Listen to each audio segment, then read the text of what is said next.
चलिए, जीएस मस्ती by professor Satish Tiwari YouTube channel पर आपका बहुत बहुत स्वागत। सर्वप्रथम माँ सरस्वती को वंदन अभिनंदन करता हूँ और आपके लिए भी शुभकामना, आपकी दिनों प्रतिदिन आपके बढ़ोतरी के लिए, आपके विकास के लिए।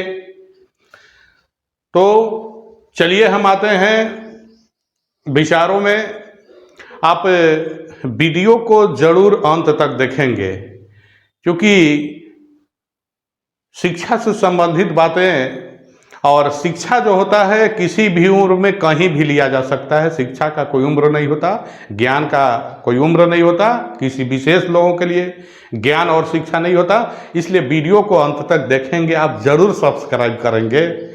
चलिए हम आते हैं विचारों में।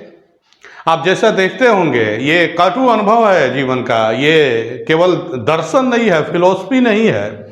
ये आप अनुभव करते होंगे, देखते होंगे व्यवहारिक जीवन में। हम भी देखते हैं, आप भी देखते होंगे कि जब व्यक्ति की क्या होता है, सुख में होता है, स्थिति अच्छी होती है, तो उसके बहुत दोस्त, उसके बहुत शुभचिंतक, उसके बहुत साथी, ठीक है, उसके बहुत रहनुमा, ऐसे सारे व्यक्ति उनके पीछे होते हैं। ऐसा आप महसूस करते होंगे, देखते होंगे। तो ये ऐसे जो सुख के साथी होते हैं, ऐसे जो अच्छे दिनों के जो साथी होते हैं, वो जरूरी नहीं है कि आपके शुभचिंतक हो, आपके सही मायने में दोस्त हों, आपके साथी हों। दोस्त और दुश्मन, दोस्त तो तब तो पहचाने जाते हैं, आपके शुभचिंतक, आपके रहनुमा तब पहचाने जाएंगे जब स्थिति आपकी खराब हो, जब आप दुख में हो, जब आप खराब दिन है आपका, जब दशा आपका खराब है। अगर इस स्थिति में अगर आपका कोई साथ दे, ठीक है, आपको सहायता करे, आपके ऐसे दिनों में आप पर विचार करे, तो ऐसे व्यक्ति सही मायने में आपके साथी होते हैं। तो चलिए आते हैं, हम देखते हैं इसको। सुख के सब साथी, दुख के न को। सुख के सब साथी, दुख के न को। मेरे राम, मेरे राम, सुख के सब साथी, दुख के न को। मेरे नाम हरे राम, तेरा नाम एक साचा, दूजे न को। तेरा नाम एक साचा, दूजे न को। ओ मेरे राम, मेरे राम, सुख के सब साथी, दुख के न को। चलिए आज हम आते हैं इसी सुख दुख में आते हैं। जो हमारा अगला अध्ययन बिंदु होगा, अगला जो हमारा राज्य व्यवस्था के अंतर्गत टॉपिक है, हमने लोगों ने लोकसभा को समझ लिया है, पढ़ लिया है, अध्ययन कर लिया है, और अब है जो राज्यसभा के बारे में हम अध्ययन करेंगे। ठीक है, जो संसद का 3 अंग होता है, लोकसभा, राज्यसभा और राष्ट्रपति। तो हम लोगों ने पीछे अध्ययन कर चुका। अब हम आते हैं राज्यसभा। तो जैसे लोकसभा के बारे में हम लोगों ने पढ़ा है, ठीक है, प्रथम सदन है और निम्न सदन है। तो राज्यसभा क्या है? द्वितीय या उच्च सदन है। हमको कंपैरिजन, तुलनात्मक देखना है, हमारा जो है कंसेप्ट क्लियर होगा। और आज हम ऐसे राज्यसभा के बारे में बताएंगे जो आपको कहीं से और अध्ययन ना करना पड़े, आप टू द पॉइंट एग्जाम के दृष्टि से निश्चित रूप से आपका क्लियर होगा। तो राज्यसभा द्वितीय या उच्च सदन है और लोकसभा प्रथम या निम्न सदन है। तो उच्च सदन है और द्वितीय सदन है और अस्थाई सदन भी है, आप कह सकते हैं अस्थाई सदन।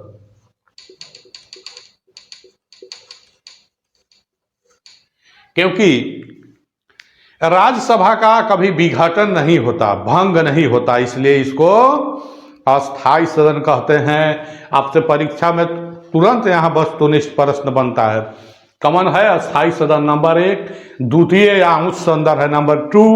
आपके प्रश्न का आंसर मिला। अब देखिए गठन के बारे में हम चर्चा करेंगे।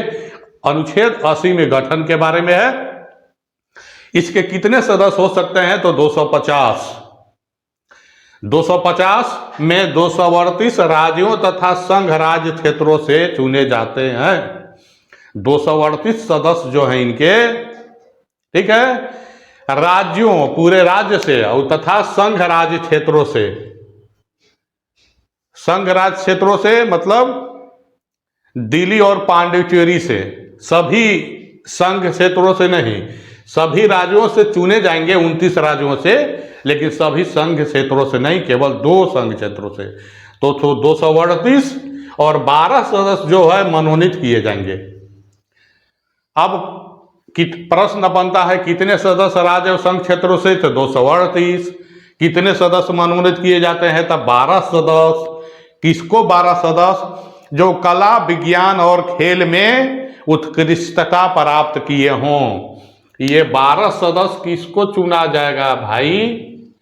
तो जो कला, विज्ञान, खेल में उत्कृष्टता प्राप्त किया हो, ऐसे व्यक्ति को मनोनीत किया जाता है। ठीक है, जैसे बहुत ऐसे व्यक्ति हैं, जैसे सचिन तेंदुलकर, आपके जो क्रिकेटर हैं, बहुत बड़ा राज्यसभा के सदस्य हैं, खेल के आधार पर, खेल की उत्कृष्टता इस आधार पर। और लोग हैं, नरगिस दत्त हैं। चलिए हम आते हैं तो 238 राज्यों तथा संघ राज्य क्षेत्रों से और 12 सदस्य मनोनीत किए जाते हैं जो कला, विज्ञान, खेल में उत्कृष्टता प्राप्त किए हों। अब आते हैं हम आगे। वर्तमान में कितना है? 245। 229 राज्यों से और 4 जो है सदस्य जो दिल्ली और पांडिचेरी है वहां से 4 सदस्य चुनकर आते हैं। ठीक है, 229 प्लस 4 सदस्य इस दिल्ली और पांडिचेरी से और 12 सदस्य मनोनीत किए जाते हैं। तो कितना हो गया? 229, 33 और 45, 245। ये 245। ठीक है, ये 5 जो है संघीय क्षेत्रों को छोड़ दिया गया है। यहां से जो है कोई भी सदस्य नहीं आते हैं इन 5 संघीय क्षेत्रों से। अब हम चलते हैं निर्वाचन के बारे में। जो निर्वाचन में कौन कैसे होता है? तो आनुपातिक प्रतिनिधित्व पद्धति के द्वारा एकल संक्रमणीय मत प्रणाली।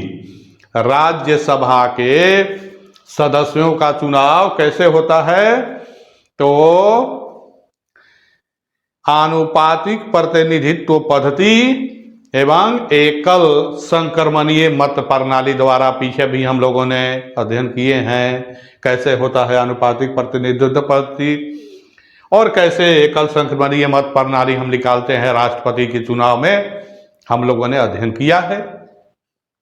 तो चलिए अब कैसे होता है निर्वाचन, इसके आधार पर होता है। और विधान कौन कौन भाग लेंगे?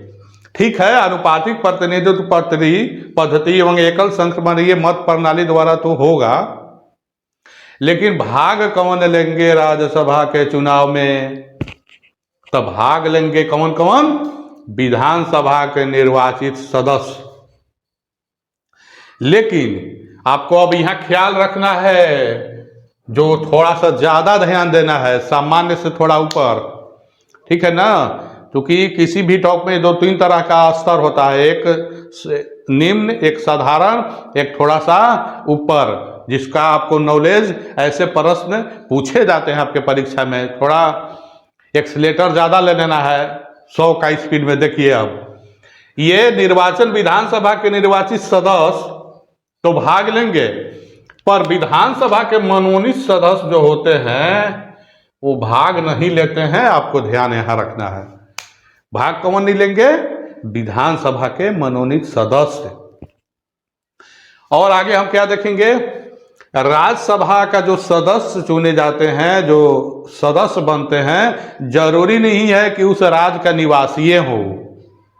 ठीक है, ऐसा कोई अनिवार्यता नहीं है कि जहां से राज्यसभा के वो सदस्य चुने जा रहे हैं वहां के वो निवासी हों, ऐसा कोई प्रतिबंध नहीं है। तो ये उस राज्य का निवासी होना जरूरी नहीं है। अब प्रतिनिधित्व कैसे मिलता है? अर्थात प्रतिनिधित्व माने सीट। कहां से कितना सीट? तो जनसंख्या के आधार पर, जनसंख्या के आधार पर प्रतिनिधित्व अर्थात सीट का आवंटन होता है। अब देखिए योग्यता, भारत का नागरिक तो होंगे ही, और उम्र जो है 30 बरस। लोकसभा के लिए कितना उम्र है? 25 बरस। बस हमको याद रखना है। तो लोकसभा के लिए थोड़ा सा 5 अधिक 30 बरस। ये राज्यसभा के सदस्य के लिए जो है उम्र कितना होना चाहिए? 30 वर्ष। अब देखिए कार्यकाल कितना है? तो लोकसभा का 6, लोकसभा का कार्यकाल कितना होता है? 5 वर्ष। तो राज्यसभा का कार्यकाल 6 वर्ष। लेकिन ये लोकसभा 5 वर्ष बाद चुनाव हो जाता है, या किसी कारणवश सरकार गिर जाती है तब भी चुनाव हो जाता है, लेकिन राज्यसभा भंग नहीं होता। क्या होता है? तो इसके 1/3 सदस्य 2 वर्ष के बाद निकाल दिए जाते हैं। ठीक है, 1/3 सदस्य 2 वर्ष के बाद निकाल दिए जाते हैं और इतने ही सदस्य निर्वाचित कर लिए जाते हैं। ठीक है, 2 वर्ष बाद 1/3 सदस्य 2 वर्ष के बाद निकाल दिए जाएंगे और इतने ही सदस्य, तो जो क्रम बना रहता है। ठीक है, तो ये कभी भंग नहीं होता। अब हम आते हैं सभापति और उपसभापति। तो आप जानते हैं उपराष्ट्रपति जो होते हैं राज्यसभा के सभापति होते हैं, या अध्यक्ष आप कह सकते हैं, या पदेन सभापति। कौन होते हैं? उपराष्ट्रपति। अब आपसे परीक्षा में ये देखते हैं हम, हमेशा प्रश्न पूछा जाता है कि कौन ऐसे जो होते हैं जो उस सदन का सदस्य नहीं होते लेकिन सभापति होते हैं? कौन ऐसा सदन है, कौन ऐसे व्यक्ति हैं? तो उपराष्ट्रपति राज्यसभा का सभापति तो होते हैं, अध्यक्ष होते हैं, लेकिन राज्यसभा का सदस्य नहीं होते। आपको याद रखना है, ठीक ना? तो उपराष्ट्रपति पदेन सभापति होते हैं राज्यसभा का, ठीक है ना? लेकिन राज्यसभा का ये सदस्य नहीं होते। उपराष्ट्रपति जो बताया हमने, राज्यसभा का सभापति होते हैं, अध्यक्ष होते हैं, लेकिन राज्यसभा का सदस्य नहीं होते। आपको ध्यान यहां देना है। और कितना होता है? 5 वर्ष सभापति का और उपसभापति 6 वर्ष इनका जो है कार्यकाल होता है। चलिए अब हम देखते हैं इनकी शक्तियों के बारे में। हालांकि लोकसभा को महत्वपूर्ण शक्तियां प्राप्त है लोकतंत्र में, जैसा आप जानते हैं, लेकिन ऐसा नहीं है कि राज्यसभा का महत्व नहीं है। ये अपने जगह पर राज्यसभा का भी महत्व है, क्योंकि सभी महत्वपूर्ण विधेयक हालांकि लोकसभा में आते हैं। जितने सभी महत्वपूर्ण विधेयक हैं लोकसभा में ही प्रस्तावित किए जाते हैं। तो इस दृष्टिकोण से हालांकि कुछ ऐसे बातें हैं जैसे संविधान संशोधन में इनको बराबर शक्ति है, दोनों सदन से पारित करना होगा। कुछ ऐसे विधेयक हैं, कुछ बिल ऐसे हैं जो दोनों सदन में पारित होने के बाद ही कानून बनते हैं। तो इनके अपने स्थान पर इनका महत्व है, लेकिन लोकसभा जो है का महत्व बहुत जगहों पर अधिक है। जैसे कोई विधेयक अगर लोकसभा से पारित करके राज्यसभा में भेज दिया जाए तो राज्यसभा इसे 6 मास तक रोक सकता है, 6 मास तक इसे रोक सकता है, 6 महीने तक, लेकिन इसको समाप्त नहीं कर सकता। और कैसे है लोकसभा शक्तिशाली? जैसे धन विधेयक को 14 दिन रख सकता है, धन विधेयक राज्यसभा अपने पास 14 दिन तक रख सकता है। अगर इसको नहीं लौटाए या इस पर कोई जवाब नहीं दे तो विधेयक स्वतः पारित समझा जाता है। तो यहाँ लोकसभा निश्चित रूप से शक्तिशाली है। इस तरह से कुछ ऐसे बिल होते हैं जैसे धन विधेयक उदाहरण के लिए केवल लोकसभा में भी प्रस्तुत किए जाते हैं। इस दृष्टि से लोकसभा शक्तिशाली है, महत्वपूर्ण है लोकतंत्र में। और क्या है? सदस्यता। अगर कोई सदस्य लगातार सदन में नहीं आए, अगर 60 दिन तक ऐसा हो तो उसको सदन की सदस्यता उसका समाप्त हो जाता है। सदस्यता कैसे कैसे समाप्त होगा? 60 दिन तक लगातार अनुपस्थित रहा हो, या 2 सीट से कोई व्यक्ति निर्वाचित हो गया हो, या दोनों सदन से निर्वाचित हो, तो ऐसे सदस्यों की सदस्यता समाप्त हो जाती है। अब हम आते हैं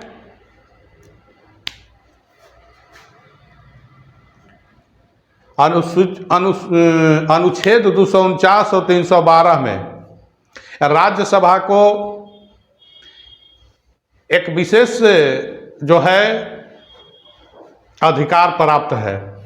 जैसे राज्य सूची के किसी विषय को राष्ट्रीय महत्व का विषय राज्यसभा घोषित कर सकता है। अनुच्छेद 249 और 312 के तहत राज्यसभा राज्य सूची के किसी विषय को राष्ट्रीय महत्व का विषय घोषित कर सकता है।